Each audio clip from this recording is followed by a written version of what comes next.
ও আমার সাদা আলী রে, আমার ফাতেমাকে তুমি বিয়ে করবে। আল্লাহ নবী জামাতা আলী ফাতেমাকে বিয়ে করবে। জামাতা বলতে লাগলেন, হুজুর হুজুর আপনি যদি বলেন।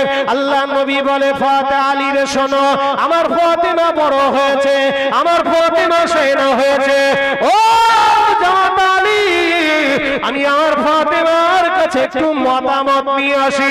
আমার ফাতেমার কাছ থেকে তার একটা মতামতের ব্যাপার আছে। আলী বললেন, জি ইয়া রাসূলুল্লাহ, হুজুর আপনি যান। আল্লাহ নবী মা ফাতেমার বাড়িতে গেলেন। আম্মা জান হযরত ফাতেমা রাদিয়াল্লাহু তাআলা আনহার কাছে আল্লাহ নবী সালাম দিলেন। ফাতেমা সালামের উত্তর দিলেন। আল্লাহ নবী বলতে লাগলো, ফাতেমা, ও নবী নন্দিনী ফাতেমা, ইতিপূর্বে মদিনার অনেক ধনী ঘরের ছেলেরা তোমাকে বিয়ের প্রস্তাব দিয়েছে। ফাতেমা, তুমিও রাজি হওনি, আমি তোমার আব্বাও রাজি হইনি। কিন্তু ফাতেমা, আজকের এমন একটা ব্যক্তি তোমাকে বিয়ের প্রস্তাব দিয়েছে।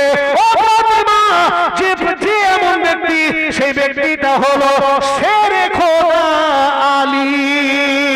ও ফাতেমা, যে আলীকে আমার আল্লাহ নিজে বলেছে আসাদুল্লাহিল গালি, যে আলীকে আল্লাহ পাক স্বয়ং নিজে পরিষেবা গিফট পাঠিয়ে দেয়।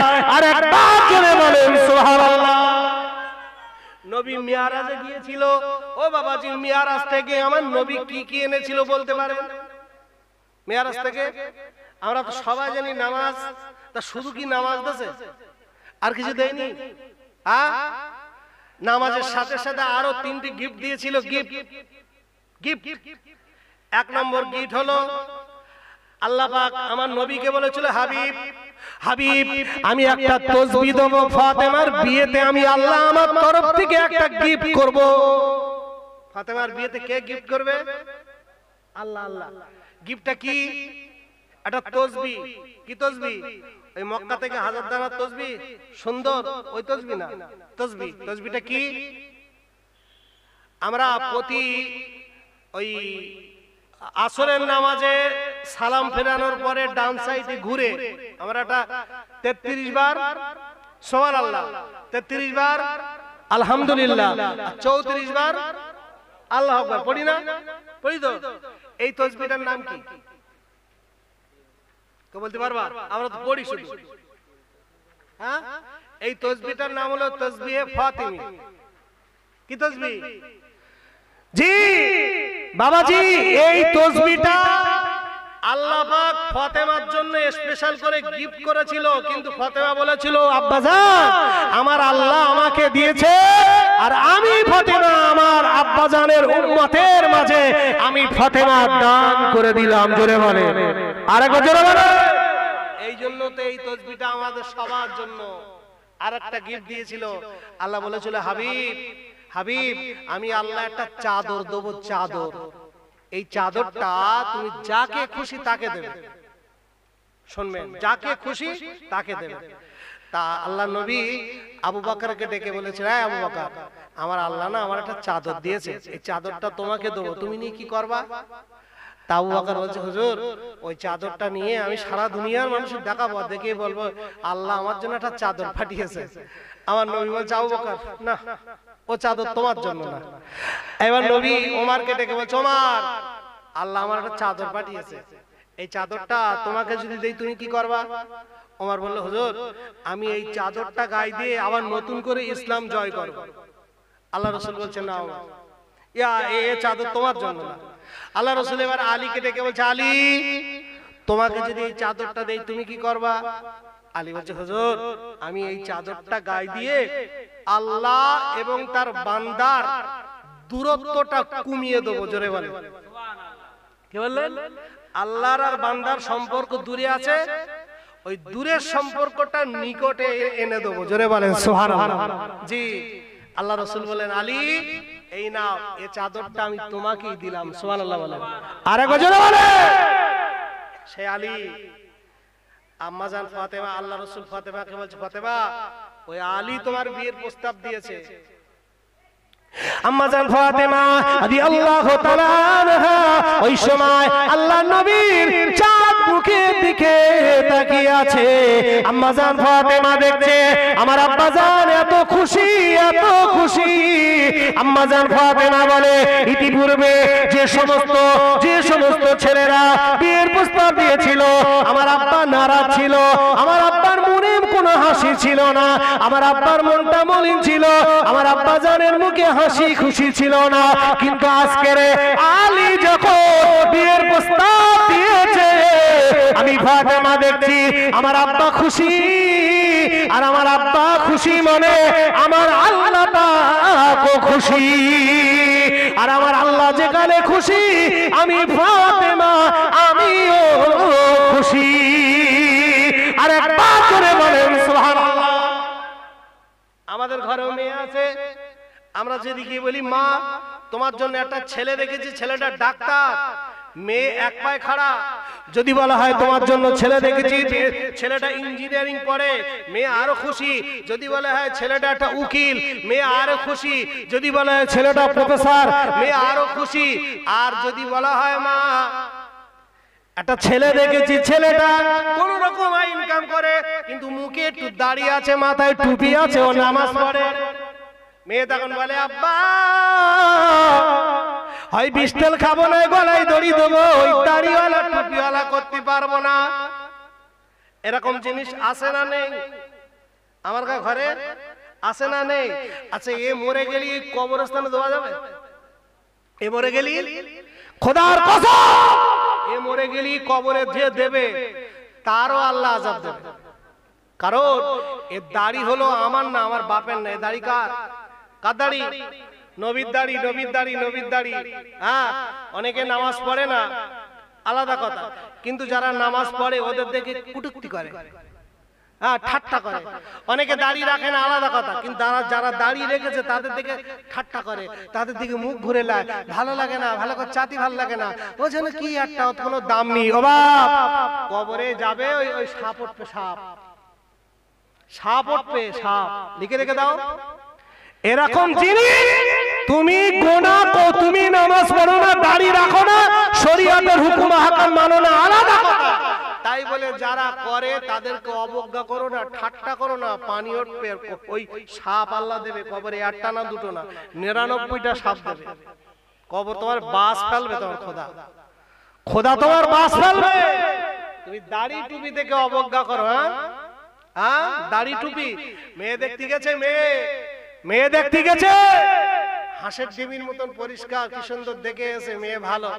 এইবার বউ বাড়ি এনেছে, বাড়ি এনে সে বোরার কোনো গুণ পায় না। শ্বশুর বাড়ি বসে দেখা শুধু বলে কি বৌমা আনলাম, কি হচ্ছে, কোনো কিছু গুণ টুন পাচ্ছি না, কিরাম বৌমা রে। আমরা যখন এই বাজারে গোশ কিনতে যাই, দোকানদার দেখবেন একটু হাড় দেয়, হাড়, আর এই হাড় দেবো না, হাড় দেবো না, হাড় দেবো না, হাড় দেবো না। তাহলে বিনা হাড়ে মাল নিয়ে এসতেছি, বাড়ি এসে রান্না হচ্ছে, রান্না যে হচ্ছে বউকে বলতেছি বাড়ি নিয়ে আসলে একটু হাড় পানা দাও, একটু হাড় পানা এনেছিস বাজার থেকে, এনেছিস কি কথা বল, বাজার থেকে হাড় তো আনিস নি, এনেছিস ছাগল, আর বাড়ি এনে খুঁজছিস কি হাড় পাওয়া যাবে, কথা বলো। তা আমরা মেয়ে এনেছি ওরকম রূপবতী রূপ দেখে, আর বাড়ি এসে খুঁজছিস গুণ, গুণ বাড়ি এসে খুঁজছি গুণ। বৌমা তো গুণ পাচ্ছি না। হাগা শোনা, তুমি তো গুণ দেখে আনোনি, তুমি তো রূপ দেখে এনেছো। ধুয়ে দিয়ে খাও, ধুয়ে দিয়ে খাও। এখন 11টায় উঠবে, 11টায় উঠবে। ও যদি সকালে ওঠে এই ঠান্ডায় মুখ ফাটবে, ও রূপ পালাবে। ও যদি সকালে ওঠে ওর মুখ টুক ফাটবে, অসুবিধা আছে। ও এখন 11টায় উঠবে, কেন তুই রূপ দেখে এনেছিস। তো চোখে বাস পড়িনি, তুই একটু গুণ দেখে আন। তোমার নবী তো বলিনি যে রূপ দেখে আন, নবী বলেছে ধর্ম জ্ঞান দেখ আর একটু গুণ দেখ, গুণ দেখ। রূপ থাকলে আলহামদুলিল্লাহ, টাকাওয়ালা হলে, বাপের অর্থ হলে আলহামদুলিল্লাহ, তবে কিচ্ছু যদি না থাকে অন্তত ধর্ম জ্ঞান যদি থাকে সেইটা থেকে লিয়া, সেইটা থেকে লিয়া ধর্মীয় জ্ঞান। কিন্তু আমরা সেগুলো দেখবো না। আর বাড়ি এসে বৌমা একবার কোরআন পড়ে না, তো তুই কোরআন পড়া এনেছিস, আরে তুই কোরআন পড়া এনেছিস, তুই কোরআন পড়বে। তুই বাড়ি এসে বলতি বৌমা বোরকা পরো, বোরকা, আরে তো তো জীবনে বোরকা পরে। ও ষাঁড়ের মতন হাড়ায় ঘুরে বেড়ায়, ষাঁড়ের মতন হাড়ায় ঘুরে বেড়ায়, আর বাড়ি এসে ফেরেশতা হবে। বাড়ি এসে ওকে আল্লাহর ওলি রাবিয়া বসে বসে থাকবে, ওই এবার চশবে, আগে না বলতেছে এবার মই দেবে। কথা বুঝলেন না? আল্লাহ আমাদের হয়ে মরো না, আল্লাহ নিজেই নিষেধ করেছে যে মুসলমান না হওয়া পর্যন্ত মরো না এবং শয়তানের পথঙ্ক অনুসরণ করো না। তার মানে এটাই বোঝাতে চাইছে যে আজকে গ্রামে জলসা হচ্ছে, এখানে আমরা সব ফেরেশতা বসে আছি। কারা বসে আছে? আমরা। কথা বলেন। সব ফেরেশতা। জলসা হয়ে যাবে, জি। আমরা যে চোর সেই চোর, যে চিটিংবাজ সেই চিটিংবাজ, যে মাতাল সেই মাতাল, যে দাতাল সেই দাতাল। মানে আমরা ক্ষণিকের জন্য মুমিন মুসলমান, আবার আমরা আল্লাহর ইবাদত করব, আবার শয়তানের দাসত্ব করব। আল্লাহ বলছে ওই মুসলমান হয়ে মরিস না, তোরা মুসলমান হ, আবু বকরের মতন হয়ে মর, মুসলমান ওমরের মতন হয়ে মরো, মুসলমান আলীর মতো হয়ে মরো, মুসলমান জি আব্দুর রহমান ইবনে আউফের মতন হয়ে মরো, মুসলমান উসমান গনির মতন হয়ে মরো। যদি তুমি আবু জেহেল মার্কা হয়ে মরে যাও, যদি তুমি জি ইবলিসের মার্কা লোক হয়ে মরে যাও, যদি তুমি নমরুদ ফিরাউন মার্কা লোক হয়ে মরে যাও, তোমার জন্য ইন্না আযাবি লাশাদীদ, তোমার জন্য বড় আযাবটা অপেক্ষা করছে। ভাই আমরা এখানে যারা আছি আমরা সবাই মরবো তো না বেঁচে থাকবো? কথা বলেন। কেটা কেটা মরবে না? হাত তুলে দিন। কেটা কেটা মরবা না? হ্যাঁ সবাই মরবো? সত্যি মরবো? আচ্ছা মরণ যদি হয় তা আমাদের এত বাড়াবাড়ি হয় কেন? হ্যাঁ মরণ যদি আমাদের সত্যি, যদি আমরা মরবো এই চিন্তা ভাবনা যদি থাকে, এত হিংসা থাকে কেন? মরণ যদি হয় অত চিটিংবাজি রাহাজানি, আমরা সবাই জানি আমরা মরে যাব, আমরা মরে যাব। মরে যাবার পরে 3 মুঠা করে মাটি দিয়ে মিনহা খালাকনাকুম ওয়া ফিহা নুঈদুকুম ওয়া মিনহা নুখরিজুকুম তারাতান উখরা। অনেকে বলে কবরে গিয়ে হোকরা, এটা বলে না? আচ্ছা এটা কি ঠিক? আচ্ছা এই মাটি দেওয়ার দোয়া মিনহা খালাকনাকুম ওয়া ফিহা নুঈদুকুম, ওই দোয়াটা মরার জন্য না, ওই মরা মানুষের জন্য না, জিন্দার জন্য। কার জন্য? জিন্দাটার জন্য দোয়া।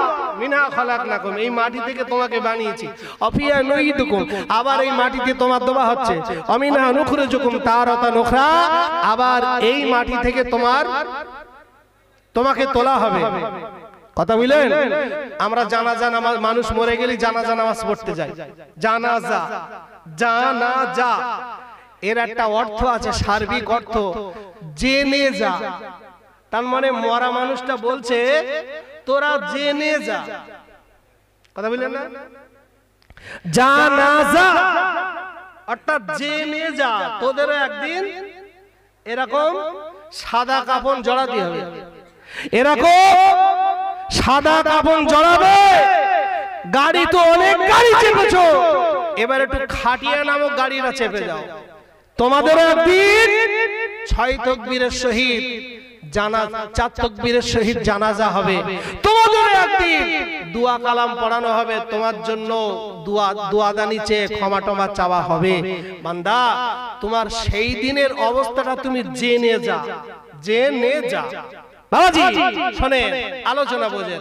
তাহলে মরে যখন আমরা যাব, মরণের পরে আমাদের মাটি দেবে, 3 মুঠো করে মাটি দিয়ে, হাদিস শরীফে এসেছে 40 কদম যখন আমরা চলে আসব তখন ফেরেশতা চলে আসবে। কটা ফেরেশতা?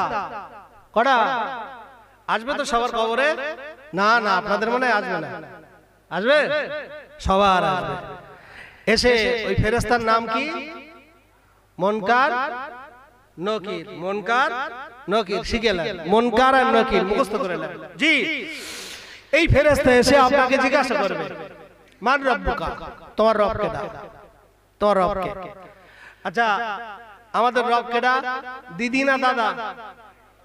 কারা? আমাদের রব আল্লাহ। অনেকে দেখেন না মাইকি গলা বাজারি করে, দিদি আমাদের এই দেয় ওই দেয়। দিদি আছে বলে আজকে আমাদের চলতেছে। ওর খোদা কেডা? ওর খোদা ওই যে দিদিমণি। জি, আর যারা বলে আল্লাহ আল্লাহ, যারা বলে আল্লাহ খাওয়ায়, আল্লাহ পড়ায়, আল্লাহ দেয়, আল্লাহ সবকিছু করে, তাদের রব আল্লাহ আল্লাহ। তাহলে যারা দুনিয়াতে উঠতে বসতে সর্বহালতে আল্লাহ, তারা কবরে যখন যাবে আলোচনা বোঝেন, অসুবিধা হলে দোয়া করে দেবো, কথা বললেন, কারণ আমি একটা জলসা করে আসতেছি, এমনি ক্লান্ত। শোনেন, বেশি বলার ইচ্ছা নেই, ওয়াজ নসিহত মাশাআল্লাহ অনেক করি আপনাদের দোয়ায়। এই কদিন আগে আসাম থেকে ঘুরে আসলাম, আবার জানুয়ারিতে যাব, কথা বলে আগামী কালকে মেদিনীপুর যাব, এরকম প্রায় দিন চলছে। তো শোনেন যেটা বলছি, তাহলে দুনিয়াতে সর্বহালতে যারা আল্লাহ, কথা বলে শরীর অসুস্থ আল্লাহ আল্লাহ আলহামদুলিল্লাহ, টাকা পয়সা নেই আল্লাহ, খাওয়া হয় না আল্লাহ, খাওয়াচ্ছি আল্লাহ। ভাই ইমানদারের পরীক্ষা দেখেন, বিরিয়ানি খেয়ে আলহামদুলিল্লাহ বলা সহজ না, কথা বলেন, আর শুধু ভাত খেয়ে আলহামদুলিল্লাহ বলা লোক আছে, কথা বলেন না। ইমানদার হতে হবে, ইমানদার যদি ইমানদারের মতো হয়, শুধু ভাত খেয়েও আলহামদুলিল্লাহ, ও বিরিয়ানি খেয়েও আলহামদুলিল্লাহ, আলু চানাতে ভাত খেয়েও আলহামদুলিল্লাহ, গোস্ত ভাত খেয়েও আলহামদুলিল্লাহ। কিছু কিছু মানুষ আছে দেখবেন, ভালো তরি দরকার হলে, ভালো কিছু হলেও মাশাআল্লাহ আলহামদুলিল্লাহ ধরে না। আর ওর যদি একটু কমা হয়, ও তখন ওর মুখটা বাংলার পাঁচ পানা হয়ে যাবে, সুসু পানা হয়ে যাবে। জি, আসলে ও মানুষের প্রতি হিংসা করে না, ওর হিংসা, ওর অনীহা, ওর দুর্বলতা আল্লাহর কাছে। কার কাছে?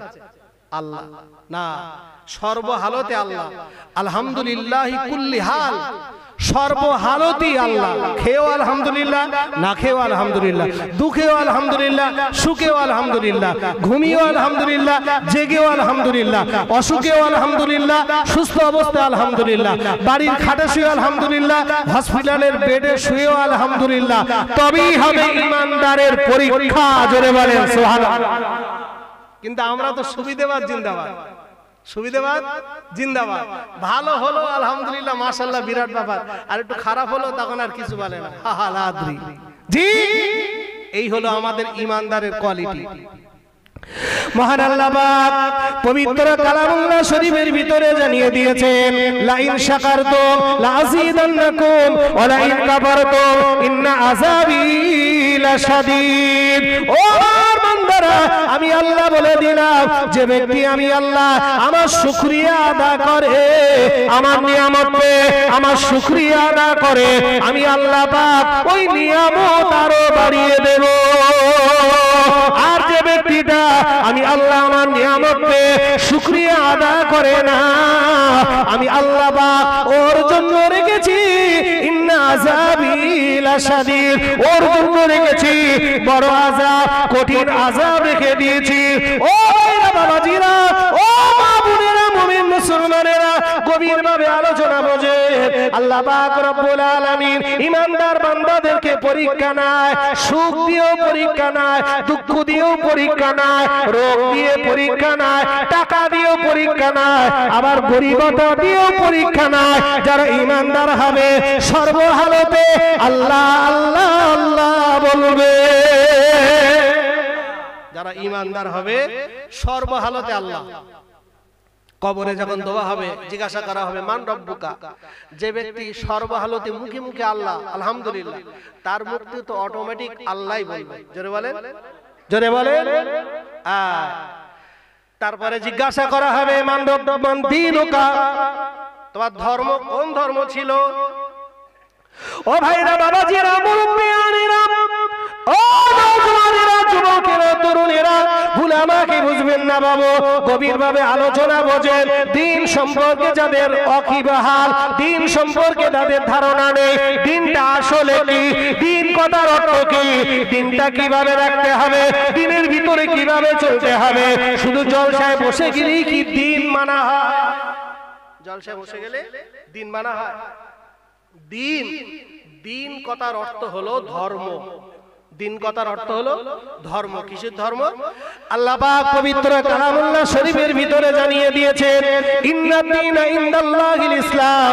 পৃথিবীতে যত ধর্ম এসেছে সবথেকে শ্রেষ্ঠ ধর্ম হলো ইসলাম ধর্ম। আমি আল্লাহ আমার মনোনীত ধর্ম হলো ইসলাম। ও জওয়ানেরা, যুবকেরা, ইসলাম ধর্ম তারাই তো অবলম্বনকারী, তারাই তো ইসলাম ধর্ম, তারাই তো মান্যকারী। যে ব্যক্তিটা নিজে নামাজ পড়ে তার বাচ্চাদেরকে নামাজ পড়ার হুকুম দেয়, যে ব্যক্তিটা নিজে কোরআন পড়ে তার বাচ্চাকে কোরআনের শিক্ষা দেয়, যে ব্যক্তিটা দাড়ি রেখেছে তার বাচ্চাকে দাড়ি রাখার হুকুম দেয়, যে ব্যক্তিটা নিজে ধর্মের ভিতরে আছে, আলেম হয়েছে, নিজে ধর্ম জ্ঞান রাখে, তার সন্তান দিগকে ধর্ম রক্ষার কথা বলে, যে ব্যক্তিটা নিজের মা, যে তার মা নিজে পর্দা করে তার বাচ্চাকে পর্দার ভিতরে রাখার চেষ্টা করে, পর্দা করতে বলে, সেই ব্যক্তিটা অবশ্যই দ্বীনের ভিতরে আছে। যারা দ্বীনের ভিতরে আছে, এখন দ্বীনের ভিতরে কে আছে আর কে নেই সেটা আপনারা ভালো বোঝেন। যে আল্লাহর কোরআন বলছে, আল্লাহর নবী বলেছেন, তলাবুল ইলমি ফরিদাতুন আলা কুল্লি মুসলিমি ওয়া মুসলিমা। প্রত্যেক নর ও নারীকে ইলম শিক্ষা করা হলো ফরজ। বর্তমান সময় 100-র ভিতরে 95টা গার্জিয়ানের ধান্দা, দিন শিক্ষা শেখাবো না, ধর্মীয় শিক্ষা শেখাবো না, ধর্মীয় শিক্ষা শেখালে আমার বাচ্চার ভবিষ্যৎ নষ্ট হবে। আলোচনা বুঝতেছেন? 100-র ভিতরে 95টা বাপ মার টার্গেট, আমার বাচ্চাকে ইঞ্জিনিয়ার পড়বে, ও ডাক্তার হবে, ও মাস্টার হবে, ও লয়ার হবে, ও উকিল হবে, ও ব্যারিস্টার হবে, ও চাঁদে যাবে, ও রকেট চালাবে, ও প্লেনের পাইলট হবে। আমার বাচ্চাটাকে আমি ধর্মীয় জ্ঞান শেখাবো না। ধর্মীয় জ্ঞান শেখালে ও ম্যাড হয়ে যাবে, পাগল হয়ে যাবে, ও সমাজে কোনো কৃতিত্ব থাকবে না, ও সমাজে একটা কলঙ্কিত হবে, সমাজে প্রচার প্রসার হবে না। এই জন্য আমরা ধর্মীয় শিক্ষা থেকে অনেক দূরে। বাবাজি রাগ করেন না, এখন যাদের চিন্তা ভাবনা এই রকম, যাদের মগজের ভিতরে এই রকম ভূত ঢুকে আছে, ও যখন মরে যাবে ওর কবরে দোয়া হবে, ফেরেশতারা জিজ্ঞাসা করবে, আমা দীনুকা, তোমার ধর্ম কি? ও কোন ধর্মের কথা বলবে? ও কোন ধর্মের কথা বলবে? ও তো ধর্মের কথা বললি ও তো বুড়ি আঙুল দেখিয়েছে। ও ধর্মের কথা বললে, দ্বীনের কথা বললে, কোরআনের কথা বললে, গ্রামে জলসা হবে, চাঁদা চাইতে গিয়েছে, 50 টাকা চাঁদা, ও দিচ্ছে 5 টাকা, তাও 5 দিন হাঁটিয়ে। ও দুবার ক্ষমতা আছে 500 টাকা, কিন্তু ও দিচ্ছে 50 টাকা।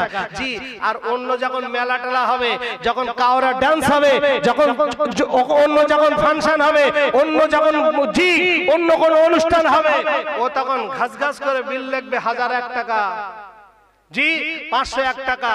ওর বেলা তোমার হাত কাঁপবে না, আর এর বেলা চাইতে গেলে তুমি বলে জলসাতে কি হবে, ধর্মকর্ম করে লাভ কি হবে, এই হবে, এই কি হবে।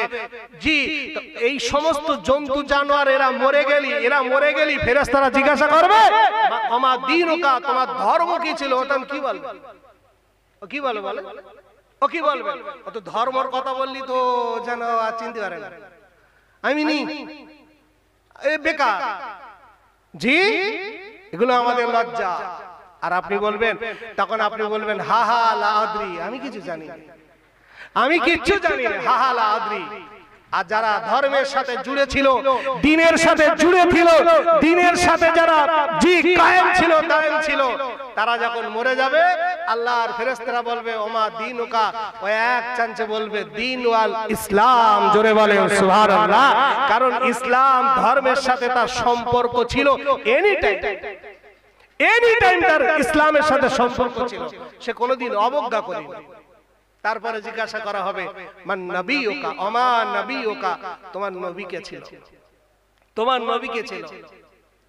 ভাইরা, বাবাজিরা, ছেলেরা, বাচ্চারা, মুরব্বিয়ানেরা, ও নওজওয়ানেরা, তরুণেরা, ও আমার যুবক বন্ধুরা, ও বাবাজি রাগ করেন না, ভুল আমাকে বুঝবেন না। আল্লাহর নবী দিন দুনিয়ার বাদশা হাবিবুল্লাহ নবী জনাবে মুহাম্মদুর রাসূলুল্লাহ সাল্লাল্লাহু আলাইহি ওয়াসাল্লাম, নবী আমার